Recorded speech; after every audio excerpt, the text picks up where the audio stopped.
Merhaba arkadaşlar, kanalıma hoş geldiniz. Bugün sizinle beraber aklınızdaki kişinin kalbinde, yüreğinde neler var bunlara bakacağız. İlahi güçten en net bilgileri alarak aktarabilmek için niyetimi alıyorum. Enerjiye dahil olmak için kanalıma abone olmanız ve bu videoyu beğenmeniz yeterli olacak. Aynı zamanda WhatsApp'ta ücretsiz bir şifa grubumuz var. Dileyen arkadaşlarım açıklamalar kısmındaki linkten bu gruba dahil olabilirler. Eğitimler ve danışmanlıklar için WhatsApp'tan ulaşabilirsiniz. Hemen başlayalım. Öncelikle aklınızdaki kişi kendini nasıl hissediyor buna bakalım. Şu an kendisini nasıl hissediyor? Şimdi şu anki aktif enerji olarak baktığımızda kendi hayatının direksiyonuna geçmek isteyen bir aklınızdaki kişi var diyebiliriz. Şu an enerjisinde artık hayatına yeni bir yön vermek isteyen enerjilerde olarak geliyor. Bu zamana kadar bilinçaltının çok farkına varmamış olabilir. Bu zamana kadar hayatının kontrolünü başkalarına bırakmış olabilir. Ama artık sorumluluk almak isteyen bir enerjide diyebiliriz.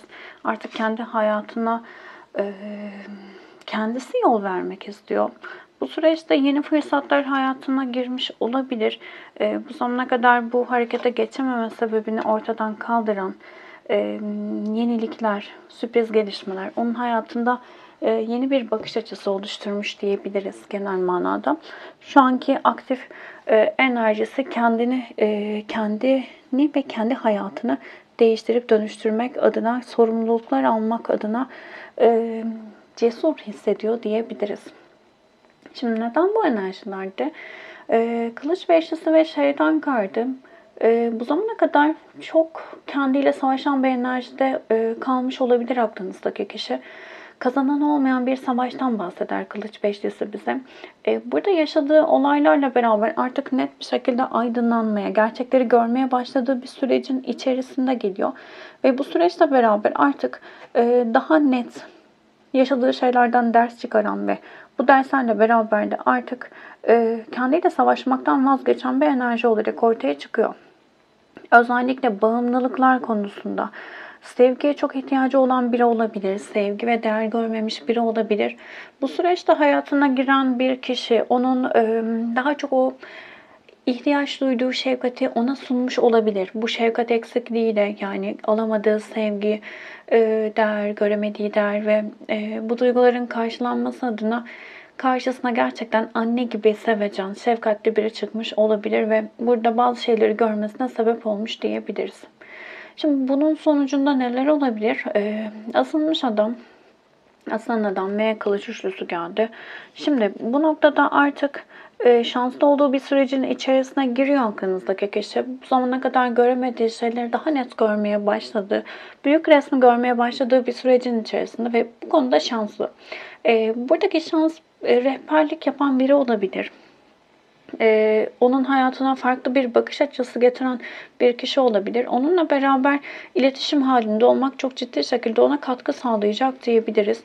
Şimdi kılıç üçlüsü ve ağaç kartı çok fazla canı yanan enerjilerde kalmış olabilir. İkili ilişkilerde çok fazla canı yanmış olabilir. Bu daha çok köklerden gelen bir durum olarak görünüyor.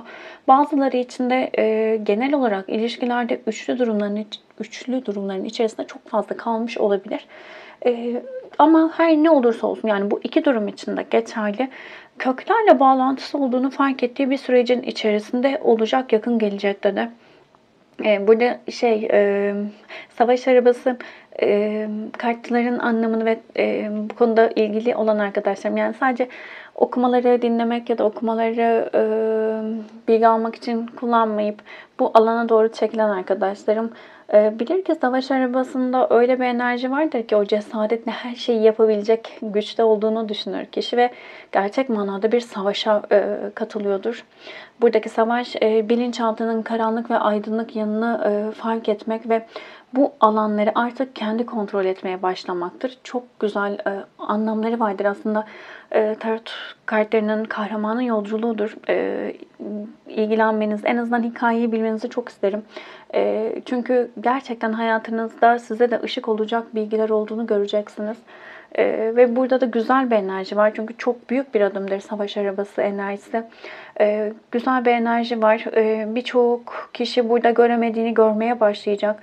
Bazıları bu sorunların köklerden geldiğini. Şimdi illa şöyle yorumlamaya gerek yok.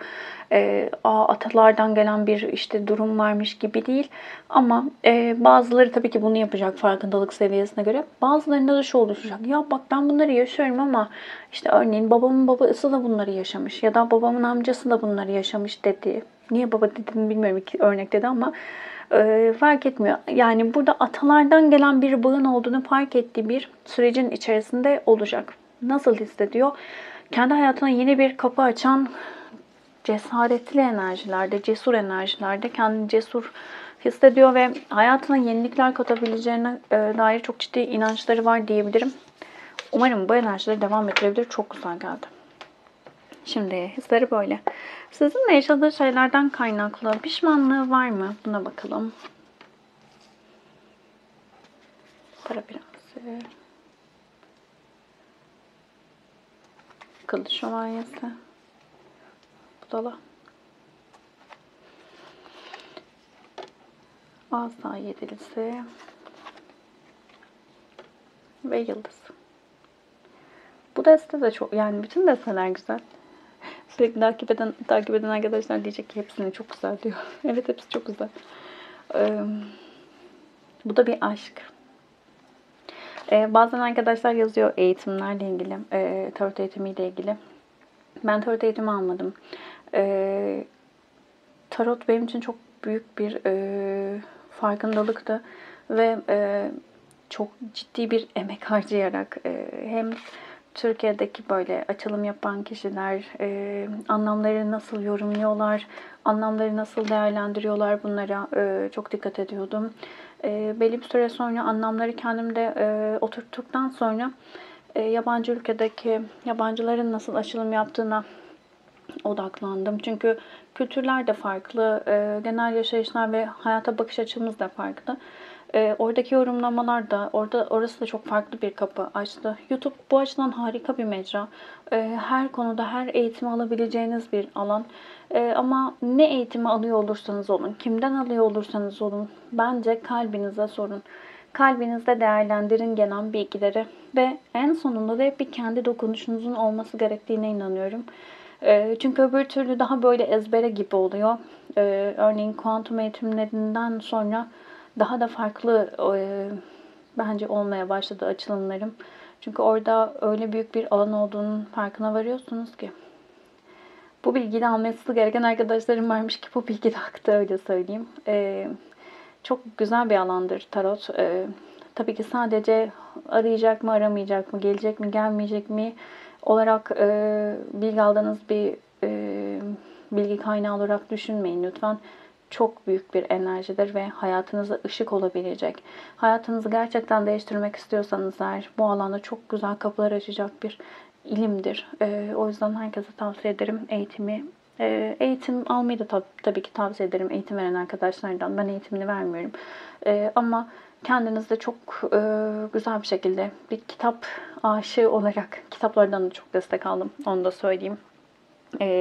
Her şeyin bana göre önceliği önce kitap, daha sonra eğitim. Benim hayatımda öyle oluyor.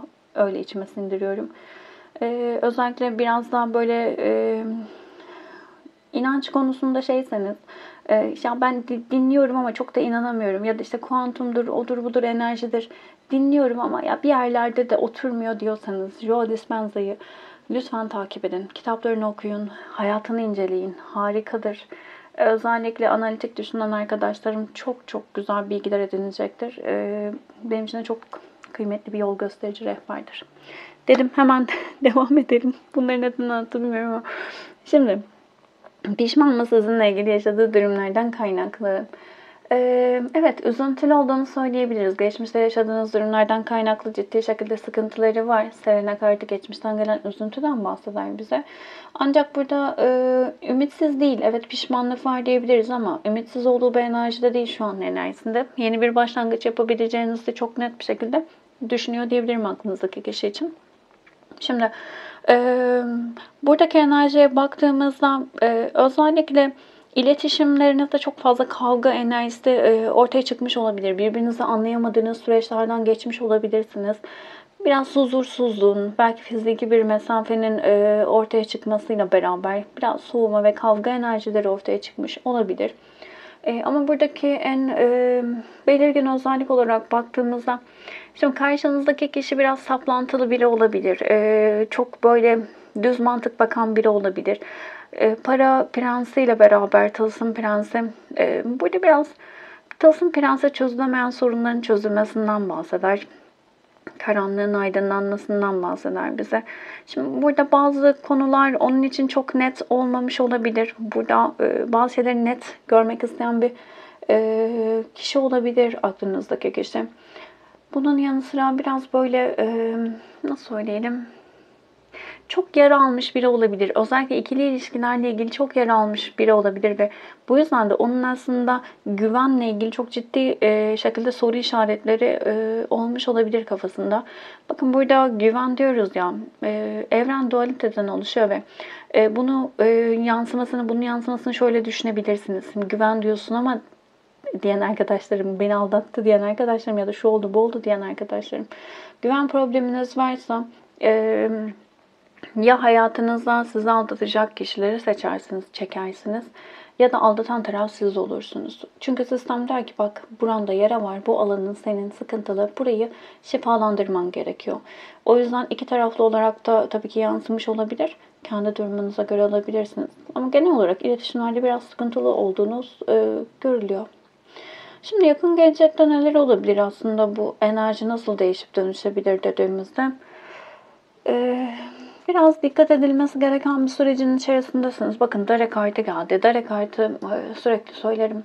Maddi ve manevi olarak destek olma uyarısı veren bir karttır. Tabii ki herkes için geçerli değil. Kolektif bir açılım. Hepinize uymayabilir ama bazılarınız için sizden böyle beklentileri varsa, böyle taleplerde bulunuyorsa çok çok dikkat etmeniz gerektiğini hatırlayın. Bunun yanı sıra biraz şüpheci bir karakterdir. Burada karmik bazı durumlar olabilir. Yalnızlıktan dolayı biraz, düzeltiyorum, şüphecilikten dolayı biraz böyle yalnız kalmak istediği bir durum ortaya çıkabilir. Burada şöyle bir şey var. Sizi çok değerli görüyor ama bu ilişkinin içerisinde üçüncü kişilerin müdahalesi çok fazla. Üçüncü kişilerden kaynaklı birbirinize karşı yaralama durumları çok fazla. Şimdi yılan kartı zarar vermektir, işte kötü sözdür, yaralayıcı, iğneleyici durumlardan bahseder bize. Burada özellikle üçüncü kişiler ilişkinize çok müdahale ediyor olabilir. Üçlü bir durumun içerisinde olabilirsiniz. Bu konularla ilgili tartışıyor olabilirsiniz. Ya da çevrenizde size, örneğin size işte sizin iyiliğiniz için konuşan, sizi etkileyen kişiler vardır. Ve bu kişiler ilişkiyi ciddi şekilde ilişkiye zarar veriyor olabilir. Sizi örneğin manipüle ediyor olabilirler ya da karşı tarafı manipüle ediyor olabilirler. Şeye takıldım, o yüzden kaldım. Asa yedilisinin, şimdi bu destedeki resmedilişine baktığınızda çakraların renklerinden oluşturulmuş bir resim şekli var. Zaten oturuşuna da baktığınızda. Şimdi burada şöyle bir enerji var diyebilirim. Genel olarak enerji alanınız çok enerji alanınıza çok müdahale ediliyor olabilir. Dikkat etmekte gerek var. Fayda var. Gerek var. Şu küre, bir şey söylerken 50.000 tane şey geçiyor kafamdan. Şimdi bu küre, ben sürekli işte kendinizi korumaya alın derken işte böyle bir küre imgelemeyi genel olarak daha doğru buluyorum. Böyle ifade ediyorum. Burada kendinizi sürekli korumaya almanız gerektiğini hatırlatmam gerekiyor. Burada üçüncü kişilerin her türlü size müdahale etmeye çalıştığı bir durum var diyebilirim. Genel olarak dikkat etmeniz gerekiyor. Enerjinizi düşürmemelisiniz. Sizin enerjiniz pozitif olursa, sizin inancınız tam olursa, sisteme, yaratıcıya, ne diyorsanız hiç fark etmiyor. Emin olun negatif enerjiler sizin alanınıza giremez. Ne kadar güçlü bir varlık olduğunuzu sürekli kendinize hatırlatın ve korumaya alın kendinizi. Çok etkili olacaktır. Yıldız kartı, dediğim gibi, sizi değerli görüyor, ulaşılamaz görüyor da olabilir ama burada ben birazcık şey gibi hissettim. Bakın yıldız güneşten aldığı enerjiyi yansıtır. Ay da öyledir. Şimdi burada yani başkasının ışığıyla parlamak gibi düşünebiliriz bu alanı. Dare kartı da biraz böyle karşınızdaki kişinin sizin gücünüzle ilgili biraz sıkıntılar olduğunu bize gösteriyor olabilir. Burada biraz değersizlik duygusu olabilir. Genel olarak baktığımızda bu enerjilerle beraber mücadeleniz devam ediyor açıkçası. E, Korumanız gerekiyor kendinizi herkese, her şeye karşı. Burada Dare kartı dediğim gibi maddi ve manevi olarak destek olmadan, özellikle maddi destek isteyen bir durumun, istenildiği bir durumun içerisine kalırsanız lütfen burayı hatırlayın. Umarım yani böyle bir durum içerisinde kalmazsınız ama bakın bunu siz kendinizi korumaya alın. Karşınızdakinin niyeti ne olursa olsun. Yani e, bilmiyorum anlatabildiğimi ama sonra çok pişman olan arkadaşlarım var. Çok net bazı şeyleri ayırt edemiyorsanız, çok duygusalsanız ya da çok mantık tarafına bakıyorsanız, iki taraf da şeydir çünkü sıkıntı yaratabilir. O dengeyi kuramıyorsanız ya da şunu diyorsanız ya ben ilişkilerimde zaten işte gözüm görmüyor hiçbir şey diyorsanız görsün. Lütfen görsün. O yüzden görebilmek adına siz göremiyorsanız çevrenizdeki insanların söylediklerine dikkate alın derim. Çok o kadar çok danışmanım var ki toparlanmaları, e, toparlanıp yardım istemeleri o kadar büyük, çok zaman alıyor ki. O yüzden lütfen insanların söylediğini duyun, değerlendirin, kalbinizden geçirin. E, Sorun. Rabbim bu doğru mu? Böyle mi devam etmeliyim diye sorun. Öyle devam edin. Sonrası çok daha büyük zorluklar olabiliyor. Devam edelim. Şimdi yüreğinde, kalbinde size karşı ne var? Buna bakalım. Şimdi aktif enerji asa beşlisi geldi. En sevdiğimiz kartlar geliyor. Dareler, tagralar, konuşamadım. Şöyle, şimdi bir süredir egosal bir savaşın içerisine girmiş olabilirsiniz. Savaşıyor olabilirsiniz birbirinizle. Asa beşlisi mücadele etmekten bahseder. Şimdi Tagral'la beraber karşınızdaki kişinin kalbinde ne var dediğimizde açıkçası size karşı tutku, arzu enerjileri çok yüksek. Buradan yüksek bir tutku enerjisi olduğunu söyleyebilirim. Ancak burada en dikkat etmemiz gereken şeylerden biri bu ilişki içerisinde şimdi Tagral geldiği için herkes için tabii ki uymayacaktır ama Tagral bize narsist bir karakterden bahseder. Buranın en yumuşatılmış hali çok bencil bir karakter olarak söyleyebilirim size. Bu ne demek? Kendi çıkarları için sizinle sürekli mücadele içerisine giren, kendi çıkarlarını hep ön planda tutan, işte örneğin adınız işte Pelin'se diyelim. İşte ya Pelin üzülür mü ben bunu yaptığımda diye düşünmeyen, sadece ya ben üzülmeyeyim, işte ben onu istiyorum, ben şunu istiyorum, işte ben böyle bir ilişki istiyorum, işte canım isteyince gideceğim, canım isteyince tekrar ilişkiye geri geleceğim gibi gibi kendisini böyle merkeze koyan ve karşısındaki kişinin varlığını, ruhunu hiçbir şekilde önemsemeyen bir enerjiden bahseder. Tabii burayı yumuşatırsak eğer biraz kendi çıkarları için harekete geçen, karşısındaki insanları çok da önemsemeyen, kendini düşünen enerjilerde biri diyebilirim.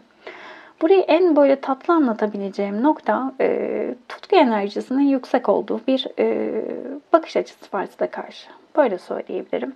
Bunun dışında özellikle şuraya uyumlanıyorsanız bakın burada çok fazla kavga enerjisi var. Yani burada iki taraflı ama hani tek taraf olarak da söylemiyorum bunu. Çünkü asa beşlisi birbirininle kavga etmekten, kavga ede de ilişkilerdeki ilişkideki sorunları çözmekten bahseder bize. Şimdi bu çok sağlıklı bir ilişki anlayışı değil. Şimdi buradaki yaşadığınız şey, duygular birçok kişi hani sürekli ruh eşi bağlantısıyla ilgili aktarıyorum ya. Ay ben ruh eşiyim çünkü biz kavga etsek de birbirimizi yiyoruz ama ayrılamıyoruz diye gelen bir de konuşabilsem çok güzel şeyler anlatacağım. Gelen ve sonunda baktığınızda aslında işte diyelim ki narsist bir partner var karşıda. Kişiyle yapılan danışmanlıkta en sonunda şuna varıyor mesela. Diyor ki aa, benim annem de narsistti. Aynı annem gibi ya da babam öyleydi. Aynı babam gibi gibi bir sürü şey ya da kendi içindeki o değersizlik duygusunun ne kadar büyük olduğunu fark ediyor ve diyor ki ya ben bu yüzden bu kişiyi çok önemli bir yere koymuşum ya da beni manipüle etmesine izin vermişim diyor. O yüzden bu alana bakmak çok çok kıymetli. Lütfen buraya dikkat edin. Ağır bir enerji. Burada hele ki karşınızda bir narsist varsa ben her zaman derim ölmeden mezara sokar yani karşısındaki kişiyi. Bakar böyle öldü mü gerçekten böyle üstüne kum atmaya devam eder. O tarz bir enerjidir. Lütfen çok güzel değerlendirin. Ne kadar kıymetli olduğunuzu kendinize hatırlatın ve kıymetli olduğunuzu, ne kadar değerli olduğunuzu siz bilirseniz karşınızdaki hiç kimse size bir şey yapamaz. O yüzden bunun için de en başta kendi içinize bakmanız, kendinizi görmeniz, kendi yaralarınızı fark etmeniz çok çok önemli. Birçok kişi aynı annesi ya da aynı babası gibi partnerleri çekip hayatına seçip daha sonrasında da bu durumlardan yakınıyor ama o kadar net ki aynı annesi ya da aynı babası, ya örnek veriyorum anne baba üzerinden. Genellikle anne babanın çok etkisi var çünkü ikili ilişkilerde. O yüzden lütfen bu alanlara çok dikkat edin. Bir ilişki içerisinde huzur yoksa, mutsuzluğunuz varsa, kavga gürültü varsa burada biraz sıkıntılı bir durum vardır. İstisnai durumlar çok azdır yani. Öyle diyeyim yani. Öyle diyeyim. Şimdi pişmanlık, kılıç dokuzusu, köpek kartı. Şimdi burada pişmanlığı var. Özellikle sadakat konusunda işte bazı ithamlarda bulunmuş olabilir, yanlışlar yapmış olabilir. Bu durumlardan dolayı biraz sıkıntılı, pişman ama önünü göremeyen bir enerjide. Çünkü yargı kartıyla beraber şimdi bu kişinin genel olarak hayata bakışı çok farklı. Daha uyanışını gerçekleştirmemiş biri. Yani karşıya bakarken çok net göremiyor. Hayata bakarken ya da insanlara bakarken burada gördüğü şey net bir bakış açısı değil. Puslu görüyor. Bir tarafını görüyor, bir tarafını görmüyor diyeyim. Yani karşınızda sis olduğunu düşünün. İşte bir araba varsa işte en fazla bir farını görürsünüz. Yani bir ışık görürsünüz ya da bir yuvarlak görürsünüz. İşte çok az bir yerini görürsünüz.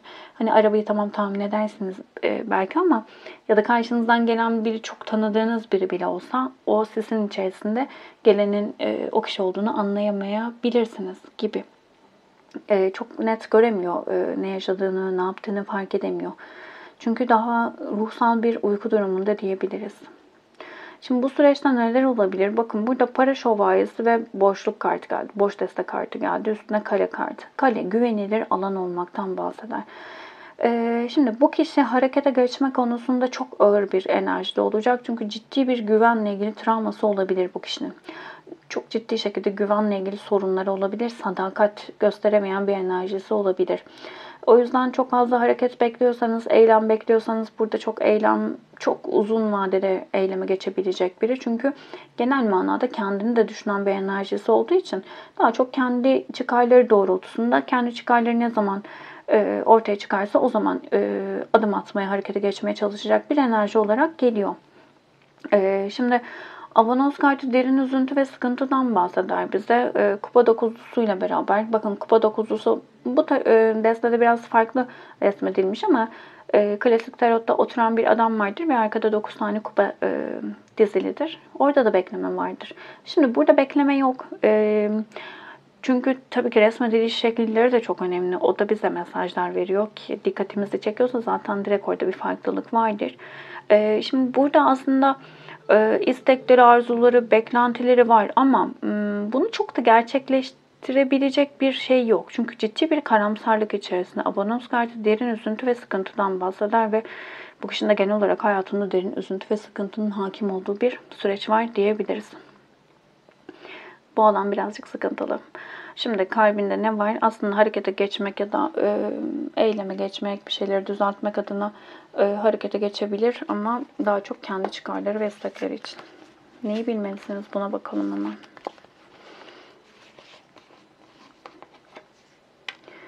Papağan ruhu. Sözlerinize dikkat edin dedi. Bakalım size ne mesaj veriyor papağan ruhu. Ters geldiği için bize koruyucu mesajını düzeltiyorum. Düz geldiği için kehanet mesajını veriyor. Evet, yanlış söylemeyelim. Kendinize ne söylüyorsunuz? Hangi mesajı tekrarlıyorsunuz? Bu kendinizi iyi hissetmenizi ve size gücünüzü ve potansiyelinizi hatırlatan bir şey mi? Papağanlar etrafındaki sesleri taklit ederler ve papağan ruhu geldiği zaman kendinizle konuşmalarınıza ve konuşmanızın niteliğine daha çok dikkat etme zamanıdır. Başkalarına ne söylüyorsunuz? Gerçekten inandıklarınızı mı tekrarlıyorsunuz? Sevgiyle ve olumlu konuşmak bir alışkanlık haline gelebilir.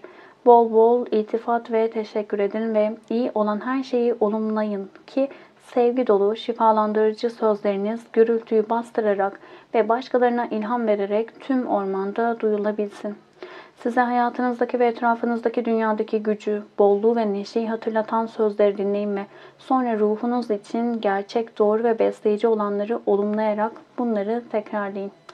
Evren anlattığınız hikayeyi size geri yansıtacaktır. Sözler önemlidir. Onun için size moral veren ve başkalarına etrafımızı saran güzelliği hatırlatmaları için ilham veren sözler seçin. Burada şu mesaja çok dikkat edin. Sözlerinize dikkat edin. Bir yazın bakalım. Ya bakalım ama. Bir yazın, bir kağıt alın. Birçok danışana da bunu söylerim. İlk yapılması gereken şeylerden biridir. Bir kağıt alın ve sorun neyse o sorunla ilgili düşüncelerinizi yazın. Para mı? Yazın. Ne düşünüyorsunuz? İlişki mi? Bu ilişkinin ne olduğunu yazın. İşte biz ilişkiye başladık, şöyle oldu, böyle oldu. İşte oradaki yazım dili ne? Bakın bir okuyun sonra. Mutlu musunuz, mutsuz musunuz? En çok neden bahsetmişsiniz? Sürekli yakınıyor musunuz? İşte çok bencilliğinden mi bahsediyorsunuz? Neyden bahsediyorsunuz? Bakın. Bunu genel olarak da ağzınızdan çıkan sözcüklerle ilgili genel olarak nasıl konuşuyorsunuz? Bir gün içerisinde olumlu mu, olumsuz mu? Hangi cümleleri tekrar ediyorsunuz? Biri nasılsın dediğinde sürünüyorum mu diyorsunuz? Bunu diyorsanız emin olun o enerji size gelir. Ama nasılsın dediklerinde çok iyiyim, harikayım değilseniz bile bunu dediğinizde emin olun o enerji de size gelir. Sözlerinize dikkat edin. Dedim mi bitiriyorum. Kolektif bir açılım. Hepsiyle uyumlanamayabilirsiniz ama içerisinden mesajlar almaya odaklanın lütfen. Biraz karamsar gibi görünebilir ama emin olun buradan almanız gereken birçok mesaj vardır. Hoşunuza gitmeyenleri sisteme sevgiyle iade edin. Hoşunuza gitmeyen durumları nasıl değiştirip dönüştürebileceğinizi, bu bilgilerin sizin içinizdeki hangi alanı gösterdiğine bakarak, orayı şifalandırarak olumlu adımlar atmaya niyet edin. Teşekkür ederim vakit ayırdığınız için. Başka videolarda görüşmek üzere. Hoşçakalın.